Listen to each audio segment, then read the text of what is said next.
Hi, thank you very much for joining us for BIP Chat. It's Penny Power here, and I have got a fantastic guest for you, Lesley Thomas. We're going to be talking about something that's relevant to every single person across the planet. So there is no excuse not to listen to this because it's going to enrich you, it's going to make you quite passionate. And I think it is such an important subject, and it is about financial literacy, but I'm going to tell you more about that in a minute. Some of you may be listening to BIP Chat for the first time. So I'm Penny Power. I'm a co-owner of a business called Social Power. And within that, the most important thing in our life is that we run a community for business experts, and it's called BIP 100. BIP stands for Business is Personal 100. I wrote a book in 2018 that really summed up my experience of being an entrepreneur for 25 years. And it was really about the fact that business is personal. It's the juxtaposition of it's not personal, Penny, it's just business. And I think in today's day and age, where we are so disconnected by technology from one another, the personal aspect of our lives is really important in business, to be able to be emotional and passionate. And today you're going to definitely listen to a very emotional, passionate lady, and that's what we want.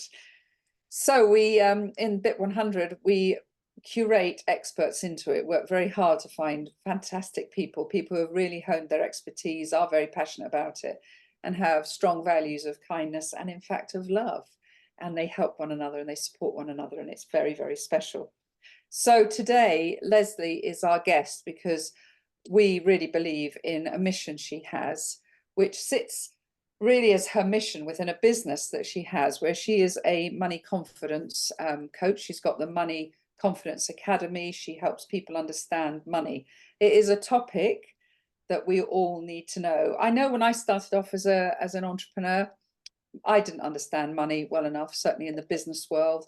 I've gone through a cropper on many things which now seem so basic, but actually we should never take for granted how complicated understanding finance can be. And we know how many people get into serious difficulties or can't even get off the step because of their lack of financial knowledge. So Lesley works with female entrepreneurs, but also has really uncovered a massive gap in the market, which is something that affected me when I was young and is still affecting young teenagers. And that is their financial literacy. So Lesley, I am so thrilled to have you with us. I've been so excited about this conversation with you. Obviously, I know you closely. I follow your work on LinkedIn.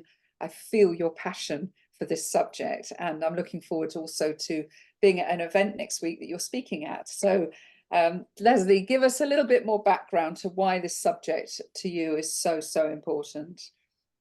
5 years ago, I didn't actually know I'd be doing what I am doing today. And when I started this business, and first of all, thank you, Penny. Hello, and thank you for having me on. The passion No, has let's get into it. started. I agree with you. Let's get into it. So 5 years ago, as I say, I had no idea I would be doing what I am doing today.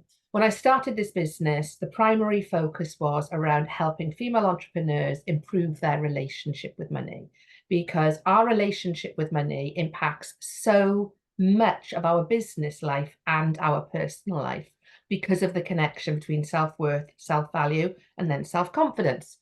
3 years ago, I was invited to support a programme that was rolling out in a school in Wiltshire and providing financial literacy and mindset to a group of students at the school. I put a programme together, I delivered it, and I saw the impact it had on those students. The connection between mindset and understanding facts around personal finance is the bedrock of anybody creating and having the belief in the creation of a successful life. Success defined by them, not success defined by a certain number that we consider to be wealthy, but success defined by the individual. What I discovered at that time that really, really surprised me was you and we were not taught financial literacy at school. And here we are, a number of decades later, that on the whole, financial literacy is still not being taught to the majority of students in the UK. So right now, students are studying and they're being taught to be able to respond to the exams. A-levels, GCSEs, etc. are going on right now. Teachers are preparing their students as best they can for those exams. But when it comes to preparing them for what happens post-school in terms of managing their finances, setting themselves up to understand what mortgages are, what credit cards are, how to avoid getting into debt, what credit scores are, how to invest, how to build up an emergency fund, or as I like to call it, a safe landing fund. None of that is happening, or if it is happening, it's happening at a very, very low level.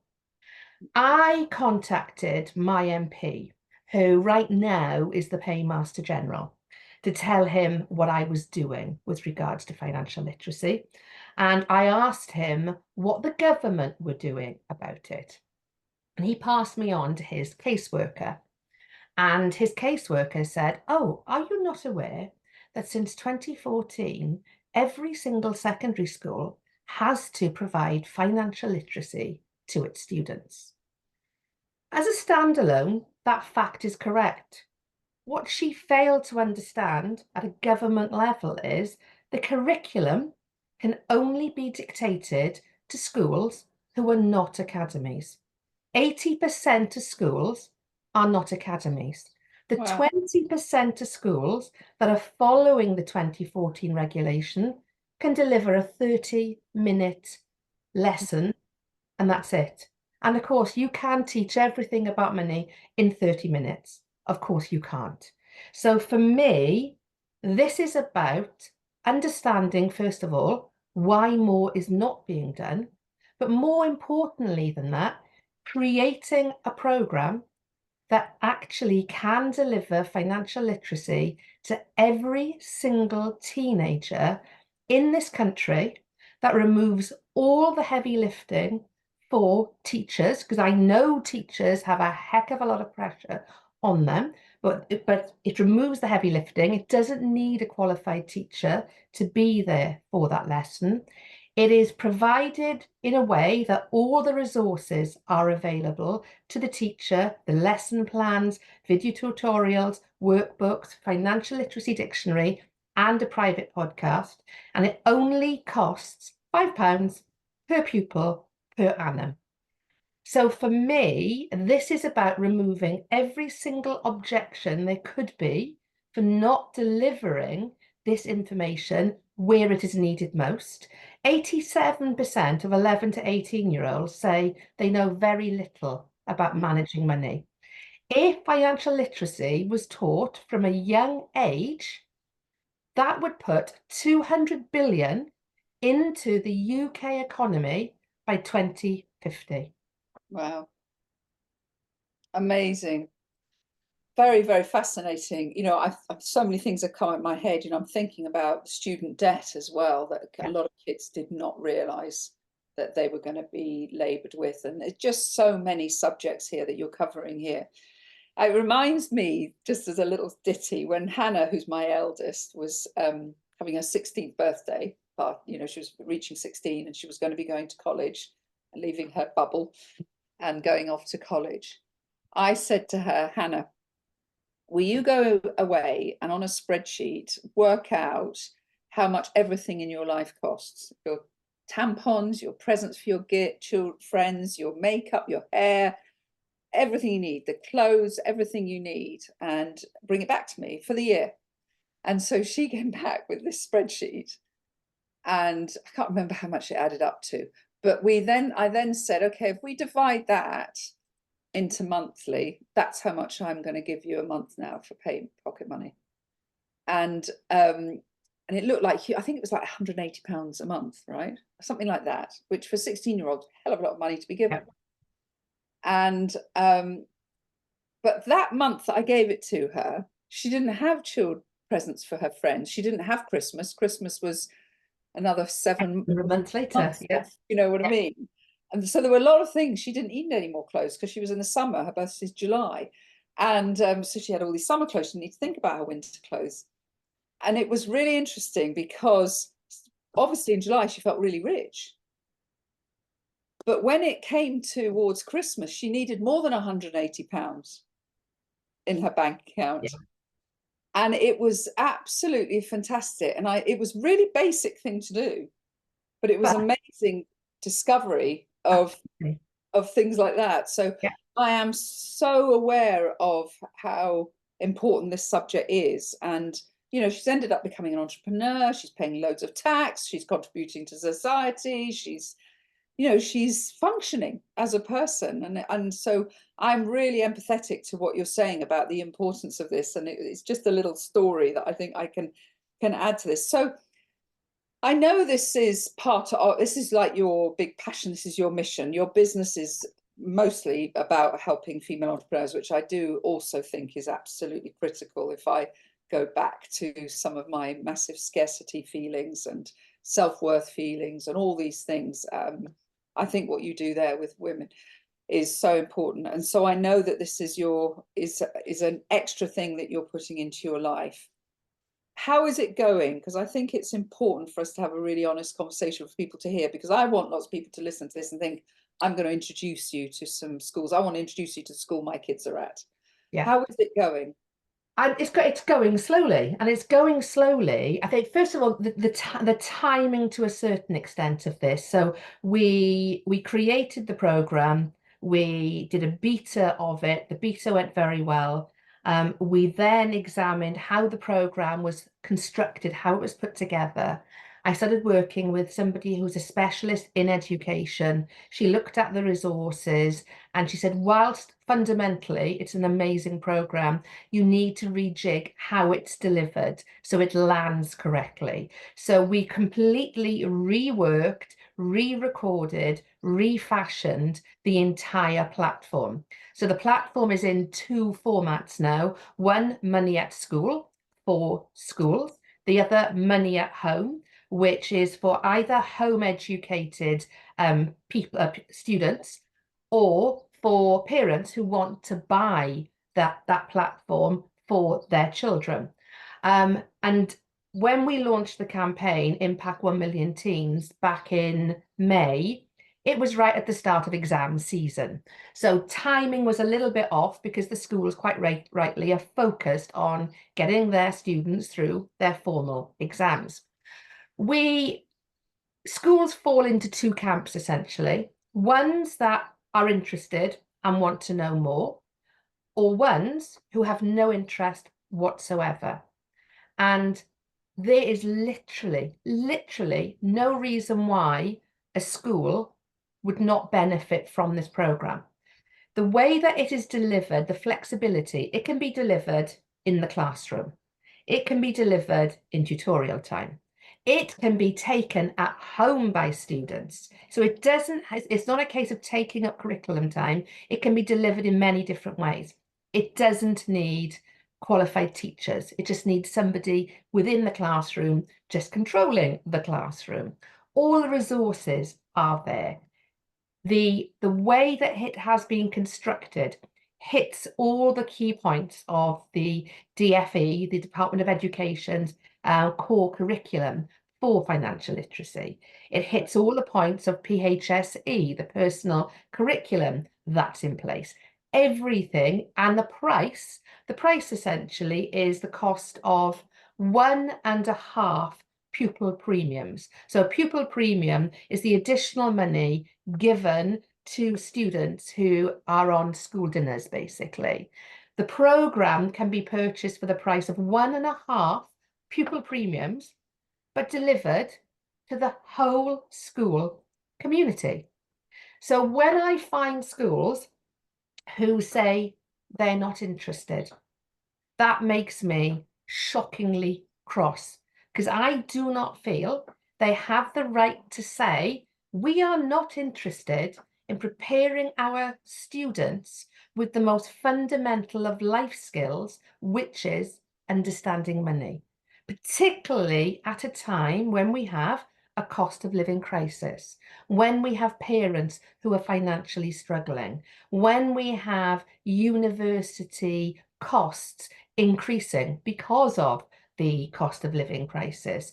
We have many teenagers and young people who are essentially signing off from life to sign on to universal credit because they see no future for themselves. Can I give you a shocking fact, Penny? Yeah. A workshop was held about 6 weeks ago by a young guy in London who was starting to see more and more people in his community turning to crime as a way of making money, making ends meet, making, as they saw it, easy money. And his mission is to prevent children, young people, so they were aged between 13 and 19 at the workshop, and he wants to convince them that crime does not pay. He asked the question out of the 40 people at the workshop, aged between 13 and 19, would you be prepared to go to jail for more than 2 years for £1,000? Out of 40 people attending that workshop, 37 said yes, they would. They would go to jail for 2 years or more for £1,000. This is why we have county line drugs. This is why we have money mules. This is why we have so much going on, because so many young people do not believe they have the ability to make the money that they need to survive, let Yeah. alone thrive, because they are not being given they're not being given the tools at school to understand how you can utilize money to make money, how you can use your mindset to help you to have the belief that when somebody else is having the successful life that you want to have, Yeah, that's that lovely. you are capable of it. And there is so much that can be done simply by giving those young people the tools to make better informed decisions. But a number of schools are literally saying, no, thank you, not interested. And I don't think that is good enough. And No. this is why I get so passionate, because it is an easy problem to fix. It is a really easy problem to fix. And I'll tell you why I know it's an easy problem to fix. I'm also involved in the rollout of a government initiative called Multiply.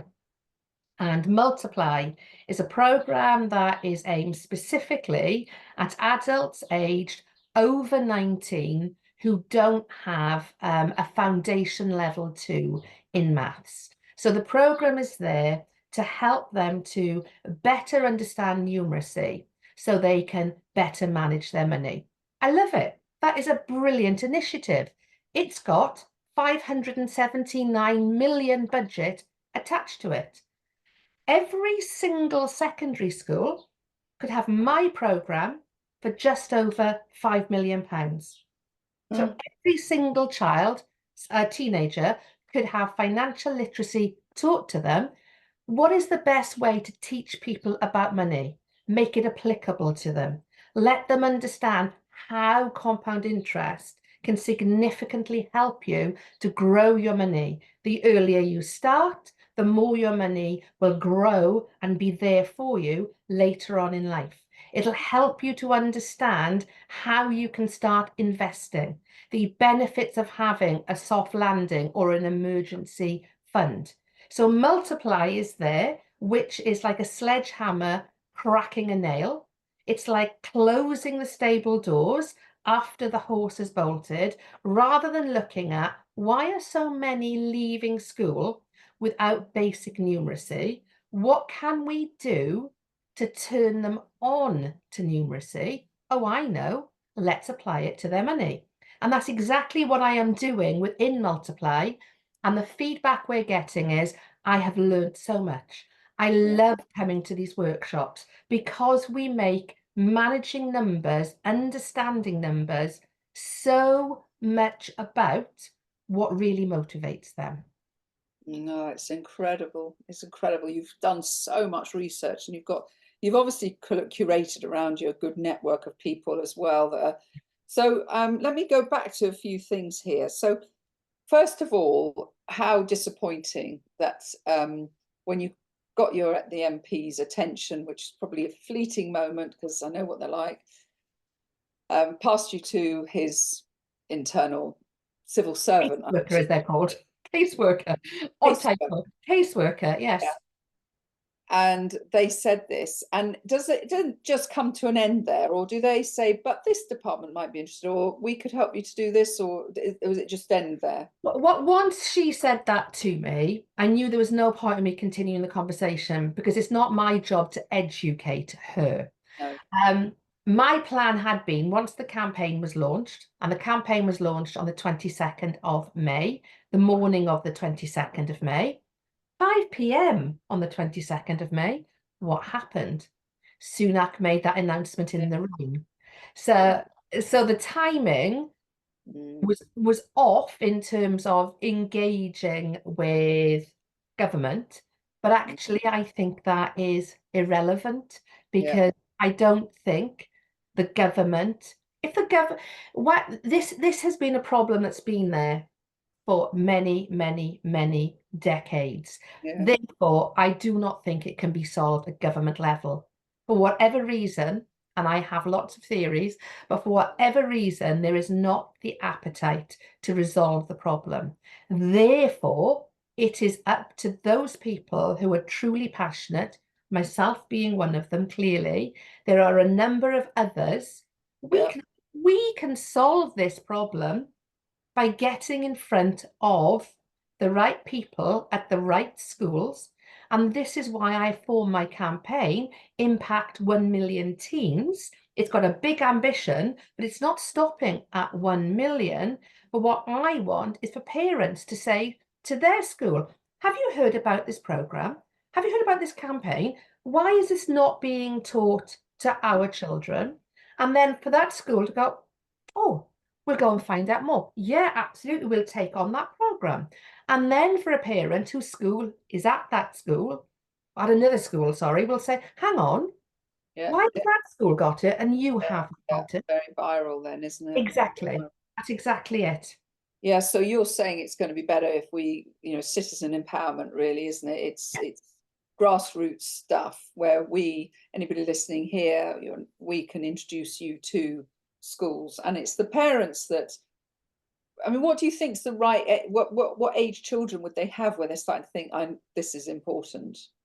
The program is aimed at teenagers, but any child from 11 up to 18 or 19. The sweet spot is probably around 16 and above, because the program goes into vast detail with regards to understanding pay slips, understanding taxation, understanding student loans, credit cards, credit scores, etc. Whereas 11-year-old won't be as switched on. I think that's a great sweet spot. I mean, that's when I got triggered, when I felt, my daughter's going to get a little Saturday job type thing. They're going to, that sort of period when you start thinking, God, they're going to university in 2 years. Exactly.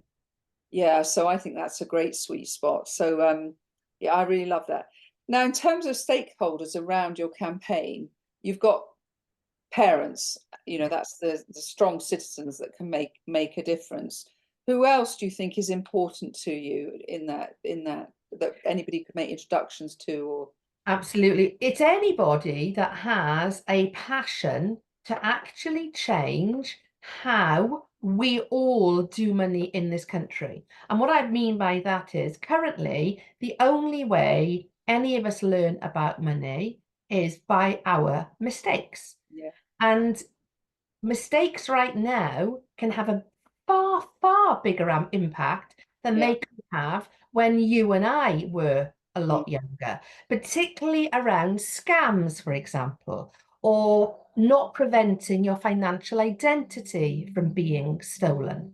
The more financially savvy you are, the more you are able to make the right decisions around money, and the more you are able to spot when others are trying to do things with either your identity or money that they should not be doing. So for me, I am ensuring that I am engaging, first of all, with people who have a very similar philosophy and outlook to me, who believe that we can create impact, that we cannot rely on the government, because if it was a priority for any government, it would have happened by now, and it hasn't happened. So this is parent power.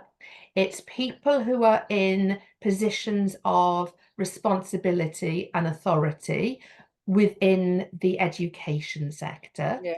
And there are a number of them that have taken the programme into schools who I'm currently in discussion with regards to their school, and the ripple effect will happen. Yeah. Also looking at corporates, so corporates who operate sponsorship, etc. I'm starting to talk to them with regards to taking the programme into those areas that are more deprived, and sponsoring the programme into those schools. So there's a huge amount that can be done where there is the will to get it done. And that for me is the big difference now. Is when I first started investigating this and first started talking about it, a number of people said to me, "Oh, you're wasting your time. I've tried to do that. There's no point, nobody's interested." And I was not prepared to take no for an answer. So by seeding it into a number of schools, by utilising those schools as advocates, by parents purchasing the programme, and then them being advocates for other parents, slowly but surely, the numbers have started to Yeah, increase. that's brilliant. So it's that people power. Yeah, I love the idea, because actually it's funny. I can't show you this piece of paper, but on this, I wrote sponsors of schools, because I imagine if you were to go to an accountant in a town, for example, and said to them, it'll cost this much to take this course into just the year 11, is it 16-year-olds, is it 11? So you're 10 and above. Yeah. Yeah, yeah. Would you like to sponsor that? I can see, I mean, that's such a good sort of CSR project for a local accountancy. So I'm really getting the feel for all the different stakeholders that could help you with this. What is also interesting is that these leaders of schools that aren't finding the money, this £5 per student, you wonder what it is that's their objection. Is it that they're just overwhelmed already, and they just can't take anything more in? I'd just be really curious. I don't know whether if anybody's listening here is a head and could feed that back, because it'd be very interesting to learn where is the objection for £5, and if it is just purely financial, then at least engage, and then help us to help you find a way around that obstacle, really. And also, they don't need to. I have solved that problem for them as well. Really? Absolutely. All they have to do in that case is pay for the programme and then say to parents, would you make a £5 contribution or a £2.50 contribution towards this programme? Yeah, so nice. the programme can be rolled out to every single student individually. The platform is capable of providing access to every single student individually. So what is happening is schools are making objections without knowing the power of the platform. They're making objections based on what they believe is the objection, rather than understanding that everything they think they can, every reason they think they cannot do it, actually, I can take away from them. Because it isn't about how it's delivered, it's about ensuring who it's delivered to. Yeah. Sounds like they need the head teachers might need a little bit of your female and sort of coaching, because their money mindset might be quite blocked themselves. Absolutely. And I do understand, I used to be a school governor, I was head of the finance committee when I was a school governor. Wow. And I understand at a very practical level, the pressures a school is under. Yeah. They are under-resourced. They are expected to pack a heck of a lot in to the school curriculum. They are expected to do, a lot of outside of the curriculum to produce this holistic approach to education, etc. But in doing so, they're making assumptions that there isn't another way to do it. And I've created the program that it can be delivered in multiple ways. So whatever the constraint might be for that school, I can guarantee it, have a call with me, and I can guarantee I can find a way to make it work for that particular school, because that's how we've designed it, to be completely flexible in its delivery. Because the important thing is, not every student is going to go, yes, yippee, tell me about money. But far more are going to be interested, because at the moment, if you had 100 children, 100 students in a room, and you said to them, tell me what you want to be taught at school, and have 100 students who have left school and ask them the same question, Yeah. and the majority of them will come up with the same answer. I wish I'd been taught about money. Yeah, absolutely. Gosh, absolutely. Yeah, I totally get that. So this has been incredible. And I think the depth of knowledge you have and the empathy you have with them, being able to overcome all the objections, and the way that you've created this platform and that you've brought in this expert in education to help you mold it. I mean, it's just amazing. I'm so proud to know you, Lesley, and know what you're Thank doing. you. It's amazing. So is there a place that people can come to look at this more or to contact you?